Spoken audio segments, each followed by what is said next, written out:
Un cordial saludo al padre Jorge Humberto Peláez, a mi amigo el doctor Hernando Yepes Arcila, que fue el vocero y el conducto para invitarme a asistir a este importantísimo foro, y a mis compañeros de panel, el padre de Ru, a quien tanto tenemos que agradecer, a Camilo Gómez, a Julio Andrés San Pedro. Hubiera querido estar allí presente, pero estas circunstancias tan volátiles de lo que ocurre en una agenda de esta naturaleza me lo impidieron. Pero lo que sí quiero afirmar categóricamente es que no podría ser más oportuno el tema de este panel. Constitución y paz, podríamos llamarlo así, en momentos en los que en la ciudad de La Habana se surten conversaciones con un grupo guerrillero para poner fin al conflicto. Subrayo, para poner fin al conflicto. Es apenas el vestíbulo para la implantación de una paz firme, pero un vestíbulo imprescindible. La construcción de esa paz será una tarea de superior aliento que comprometerá todas las fuerzas sociales y políticas durante un periodo de mayor duración. En el caso colombiano, el vínculo entre constitución y paz es un vínculo genético, un vínculo de origen. Al entramado, que fue a la vez político y axiológico, que dio lugar al proceso constituyente de 1991, concurrieron causas muy diversas, pero el anhelo de paz nutrió a esa empresa tanto desde múltiples voces de la llamada sociedad civil como desde la propia Corte Suprema de Justicia, encargada a la sazón del control constitucional. Se citó a Bobbio, se recordó de él la idea de que la Constitución es un tratado de paz. Ya desde los albores de las deliberaciones de la Asamblea, encargada de producir la nueva Constitución, surgió el derecho a la paz como una idea digna de incorporación constitucional. Por cierto, a título de anécdota, quien les habla en su condición de ministro de Gobierno, objetó una formulación que diseñara ese derecho como un instituto técnico, creador de prerrogativas subjetivas, susceptible, por tanto, de provocar la acción de la jurisdicción en su garantía y protección. Mirado el asunto hoy, aunque sigo creyendo lo mismo que dije en el 91, debo reconocer que el llamado derecho a la paz, concebido más bien como un principio que como un artificio técnico, presta evidentes servicios en el plano de la hermenéutica para desatar nudos en la acción del Estado, buscando en posibles colisiones y entrampamientos la guía rectora de la búsqueda de la paz como un poderoso propósito constitucional. Dicho lo anterior, quisiera llevar a ustedes algunas reflexiones sobre los desafíos que enfrentamos en La Habana en esta materia. Un proceso de conversaciones para poner fin a un conflicto enfrenta diversos tipos de problemas, problemas políticos, morales, económicos, militares y jurídicos. En cuanto a los jurídicos, hay un ejercicio imperativo que consiste en delimitar, circunscribir el ámbito del terreno de aquello que puede ser objeto de negociación. Se trata de establecer cuáles valores e instituciones son contingentes, cuáles, en cambio, expresan valores universales que no pueden quedar sujetos a las vicisitudes de unas conversaciones con un grupo alzado en armas. Esos valores no los determina exclusivamente el sistema jurídico positivo, que puede ser contingente a los efectos de la negociación, por ejemplo, el paso de monarquía a democracia. En cambio, aquellos intangibles se derivan de algo superior, que es la dignidad de la persona, valores esenciales que hacen parte del acervo inderogable de la sociedad humana. Luego viene una cuestión más bien de técnica, como es la creación de nuevos desarrollos normativos. El examen de mecanismos bien ordinarios o extraordinarios, el nivel de las modificaciones, que será constitucional, legal o simplemente reglamentario, dependiendo de la profundidad de las innovaciones. En el Acuerdo General de La Habana para la terminación del conflicto y la construcción de una paz estable y duradera, suscrito el 26 de agosto de 2012 que es el instrumento que rige las conversaciones, bajo el punto 6 de la agenda, denominado implementación, verificación y refrendación, se convino que se acordarían entre las partes mecanismos de refrendación de los acuerdos. La expresión refrendación no se usó con carácter técnico, sino que corresponde a una expresión de textura amplia que ha sido entendida como alusiva a los mecanismos actuales de democracia directa. No tendría que ser así, pero la discusión ha girado en torno a ellos. Un acuerdo de esta naturaleza no era esencial. En efecto, si hubiese podido acudir a los métodos ordinarios de producción de normas. No obstante, las partes quisieron darle un tratamiento que involucrara al cuerpo ciudadano en la toma de decisiones, cuyo contenido extraordinario toca fibras muy sensibles de la sociedad colombiana. Se pretendía darle al acuerdo final una dosis alta de legitimidad derivada de la refrendación popular. Este camino encierra un elemento político importante y en lo jurídico se buscan dos objetivos: la mayor seguridad jurídica y una alta dosis de validez del nuevo entramado normativo. Todo ello de cara a discusiones jurídicas posteriores que seguramente se presentarán. Se convino, pues, que la llamada refrendación sería pactada.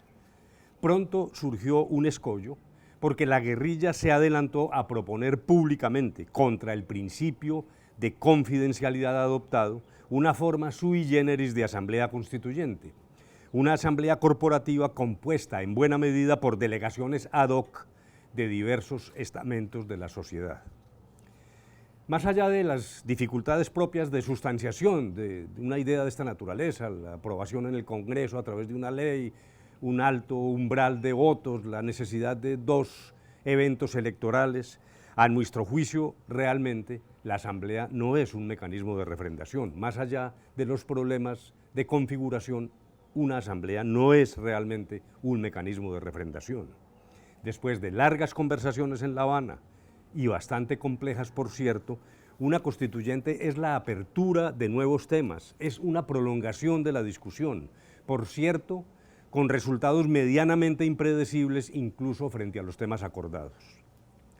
Respecto de los demás mecanismos, las dificultades del referendo por un lado son superlativas, dos en particular: la multiplicidad de temas que dificultan en grado sumo las decisiones ciudadanas y el carácter integral del acuerdo, en el cual se basa en equilibrios cuidadosos que se romperían si el cuerpo ciudadano acepta algunos contenidos y rechaza otros. El acuerdo es integral, tanto para la guerrilla como para nosotros. Es una realidad monda y lironda que no es aconsejable desatender si queremos realmente poner fin a la confrontación. Por su lado, la consulta popular no es vinculante. Se optó por el llamado plebiscito para la paz con una sola pregunta. Se ha dicho que es vinculante, lo cual generará seguramente una discusión en la Corte Constitucional que se resolverá muy pronto. Pero la verdadera cuestión que escapa a la mecánica es la que se deriva de los límites al poder de reforma de la Constitución. Límites que han sido diseñados en torno a la llamada teoría de la sustitución de la Constitución. En su origen, la idea de que el poder ordinario de reforma no se extiende por ausencia de competencia a aquellos elementos esenciales del orden constitucional tiene asidero plausible y raigambre de larga data. En conferencia del año 2012 abordé la cuestión incluso desde reflexiones de Aristóteles sobre el funcionamiento de la democracia ateniense. Pero esta idea, tejida por la Corte Constitucional, por cierto, a través de muy diversas expresiones jurisprudenciales, encierra riesgos importantes. Por un lado, la incapacidad de establecer de forma genuina la fuente de esa estructura básica de la Constitución. En el caso colombiano, es la propia Corte la que en capas sucesivas ha ido perfilando ese núcleo rector. Aún no hay claridad sobre si para decantarlo se acude únicamente al propio texto constitucional o si se involucran valores extraconstitucionales. Aquí surge la segunda cuestión. ¿Puede una Corte tomar para sí la llave escondida del poder de sustitución? ¿Cómo impedir una futura desconexión entre las pretensiones democráticamente mayoritarias y la creación de unos límites ignotos en manos de una corte no elegida, vale recordar a Schmitt, comillas, el protector fácilmente se convierte en árbitro y señor de la Constitución, produciéndose así el peligro de una doble jefatura de Estado. Esta reflexión es sobre todo pertinente de cara a la sentencia 551 de 2003. Allí la Corte concluyó que el poder de reforma, incluido el caso del referendo, no escapa al análisis sobre sustitución de la Carta. Todo este periplo lo hago porque, sin duda, si llegamos a un acuerdo y este entra en la fase de producción jurídica nueva, vamos a toparnos con esta cuestión en el seno de la Corte Constitucional. Este asunto se resuelve, a mi modo de ver, de la siguiente manera. Aquellos elementos verdaderamente esenciales a los que aludí al comienzo de esta charla deben ser preservados de manera absoluta. Ni se podría sustituir la democracia, ni afectar la esencia de los derechos fundamentales, ni las libertades, incluidas aquellas que le dan cuerpo a la libertad económica. Es lo que yo llamaría un intento de sustitución de alta intensidad, el cual sería anulable, ya que ni aún el logro de la paz podría eliminar valores derivados de la dignidad de la persona humana, la libertad entre ellos. Pero la Corte debe usar este criterio de manera restrictiva, no puede caer en exageraciones, no puede mirar con la lupa de la sustitución elementos tales como la adopción transitoria de mecanismos más expeditos de reforma constitucional, o un sistema que hemos llamado de fast track en la expedición de leyes, o la adopción de sistemas punitivos donde las sanciones restaurativas ocupen parte del espacio que antes tenía la concepción retributiva de la pena, o la creación de mecanismos especiales de participación política para quienes dejen las armas. Y hay una razón poderosa dentro del propio razonamiento de la Corte.